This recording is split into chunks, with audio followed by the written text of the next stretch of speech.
Mob justice, যা জঙ্গল justice নামেও পরিচিত, এ থেকেই বোঝা যায় সভ্যতার জন্য কতটা ভয়ঙ্কর বিষয়টি।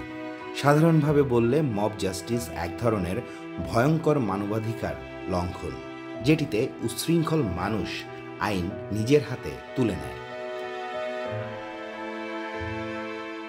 বিশ্বের বিভিন্ন দেশে বিভিন্ন সময়ে মব জাস্টিস দেখা গিয়েছে। সারা বিশ্বেই মব জাস্টিস অত্যন্ত ঘৃণিত। বাংলাদেশের ইতিহাসে বহু মব জাস্টিসের হৃদয় বিদারক ঘটনা রয়েছে। বিভিন্ন সময়ে বিভিন্নভাবে মব জাস্টিসের নামে সহিংসতার শিকার হয়েছেন অসংখ্য মানুষ। সেই সাথে ক্ষতিগ্রস্ত হয়েছে অনেক প্রতিষ্ঠানও। ৩৬শে জুলাই বা ৫ই আগস্ট ছাত্র জনতার গণ অভ্যুত্থানে আসে ঐতিহাসিক বিজয়। এই বিজয়ের সাথে সাথে দেখা দেয় বিভিন্ন সমস্যাও। গণ অভ্যুত্থানের পর ট্রাফিক সমস্যা, ছিনতাই, ডাকাতির মতো ঘটনা ছাত্র জনতা ঐক্যবদ্ধ হয়ে মোকাবেলা করে। কিন্তু বিজয়ের দিন থেকেই সমস্যা হিসেবে রয়ে গেছে মব জাস্টিস। বিজয়ের প্রথম থেকেই নৈরাজ্য থামাতে বিভিন্ন উদ্যোগ নেওয়া হয়েছে।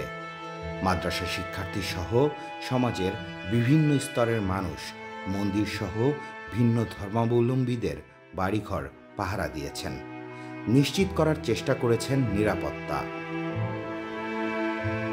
এত কিছুর পরও এখনও থামছে না মব জাস্টিস, যার ফলে দেখা যাচ্ছে আইন নিজের হাতে তুলে নেওয়ার প্রবণতা বাড়ছে। ক্ষতিগ্রস্ত হচ্ছে নিরাপত্তা, মানবতা এবং মানবাধিকার।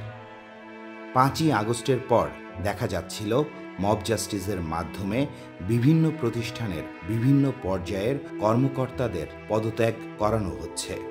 সেই সাথে তাদের বিভিন্নভাবে হেনস্থাও করা হয়।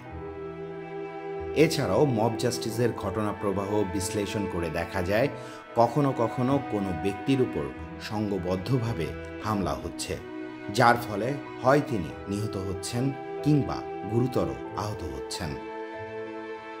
মব জাস্টিসের মাধ্যমে সহিংসতা দেখা যাচ্ছে নারীর ওপরও। সেই সাথে দেখা যায় বিভিন্ন প্রতিষ্ঠানে ভাঙচুর বা অগ্নিসংযোগের মতো ঘটনা। বিশেষজ্ঞ এবং বিশ্লেষকরা বর্তমানে বাংলাদেশে যে মব জাস্টিস চলছে তার জন্য তারা দায়ী করেছেন আইন প্রণয়নের অভাব, বিভিন্ন কারণে অসন্তোষ ও ক্ষোভ, সামাজিক ও রাজনৈতিক উত্তেজনা, স্বার্থ হাসিলের চেষ্টা সহ বিভিন্ন কারণ।